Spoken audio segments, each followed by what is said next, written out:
So ತುಂಬಾ ಜನ ಕೇಳ್ತಾರೆ ಸೇವಿಂಗ್ ಅಕೌಂಟ್ ಇಂದ ನಾವು ಇ ಕಾಮರ್ಸ್ ಬಿಸ್ನೆಸ್ ಮಾಡ್ಬೋದಾ ಅಂತ ಹೇಳ್ಬಿಟ್ಟು. ನೋಡಿ, ಸ್ಟಾರ್ಟಿಂಗ್ ಅಲ್ಲಿ ಸ್ವಲ್ಪ ದಿವಸಕ್ಕೋಸ್ಕರ ಮಾಡ್ಬೋದು ನೀವು. ಓಕೆ, ಮ್ಯಾಂಡೇಟರಿ ಏನು, ನೀವು ಬಿಸ್ನೆಸ್ ಮಾಡಿದ್ರೆ ಒಂದು ಕರೆಂಟ್ ಅಕೌಂಟ್ ನಿಮಗೆ ನಿಮ್ಮ ಹತ್ರ ಇರಬೇಕು ಅಂತ ಇರುತ್ತೆ. ಓಕೆ, ರೂಲ್ಸ್ ಇರೋದ್ ಪ್ರಕಾರ. ಬಟ್ ಏನಾಗುತ್ತೆ, ನೀವು ಫ್ಲಿಪ್ಕಾರ್ಟ್, ಅಮೆಝಾನ್, ಮೀಶೋ ಅಲ್ಲಿ ನೀವು ಸೇವಿಂಗ್ ಅಕೌಂಟ್ ಇಂದಾನು ಮಾಡ್ಬೋದು. ಬಟ್ ಒಂದ್ಸತಿ ನಿಮ್ದು ಬಿಸ್ನೆಸ್ ಗ್ರೋ ಆಗ್ತಾ ಇದೆ, ನಿಮ್ಗೆ ಟ್ರಾನ್ಸಾಕ್ಷನ್ ಜಾಸ್ತಿ ಆಗ್ತಾ ಇದೆ ಅಂದ್ರೆ ಆ ಟೈಮಲ್ಲಿ ಇನ್ಕಮ್ ಟ್ಯಾಕ್ಸ್ ನೋಟಿಸ್ಗಳು ಬರ್ಬೋದು ನಿಮ್ಮ ಹತ್ರ. ಸೊ ಅದಕ್ಕೆ ಯಾವತ್ತೂ ಅಷ್ಟೇ, ಬಿಸ್ನೆಸ್ ಸ್ಟಾರ್ಟ್ ಮಾಡ್ತಾ ಇದ್ದೀರಾ ಸ್ವಲ್ಪ ದಿವಸ ನೋಡಿ, ಅಂದ್ರೆ 1 ತಿಂಗಳು 2 ತಿಂಗಳು ನೋಡಿ ನಿಮ್ದು ಸೇಲ್ ಹೆಂಗ್ ಬರ್ತಾ ಇದೆ ಅಂತ. ನಿಮ್ದು ಸೇಲ್ ಜಾಸ್ತಿ ಆಗ್ತಾ ಇದೆ ಅಂದ್ರೆ ಆ ಟೈಮಲ್ಲಿ ನಿಮ್ಮ ಹತ್ರ ಕರೆಂಟ್ ಅಕೌಂಟ್ ಇರಲೇಬೇಕು. ಓಕೆ, ಅನ್ಕೊಳ್ಳಿ ನಿಮ್ದು ಟ್ರಾನ್ಸಾಕ್ಷನ್ಸ್ ಜಾಸ್ತಿನೇ ಇದೆ, ಸ್ಟಾರ್ಟಿಂಗ್ ಇಂದಾನೆ ಇನ್ವೆಸ್ಟ್ಮೆಂಟೇ ಜಾಸ್ತಿ ಮಾಡಿದ್ದೀರಾ, ಆ ಟೈಮಲ್ಲಂತೂ ಕರೆಂಟ್ ಅಕೌಂಟ್ ಬೇಕೇ ಬೇಕು.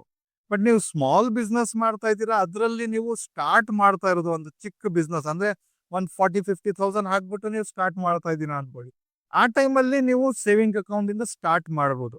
ಆಮೇಲೆ ಒಂದ್ ಸ್ವಲ್ಪ ಗ್ರೋ ಆಯ್ತು ನಿಮ್ದು ಬಿಸ್ನೆಸ್, ಒಂದ್ಸತಿ ನಿಮ್ದು ಸೇಲ್ಸ್ ಬರ್ತಾ ಇದೆ, ಚೆನ್ನಾಗಿ ಬರ್ತಾ ಇದೆ, ಆ ಟೈಮಲ್ಲಿ ಒಂದು ಕರೆಂಟ್ ಅಕೌಂಟ್ ನೀವು ತಗೊಳ್ಳೋದು ಬೆಟರ್ ಆಪ್ಷನ್.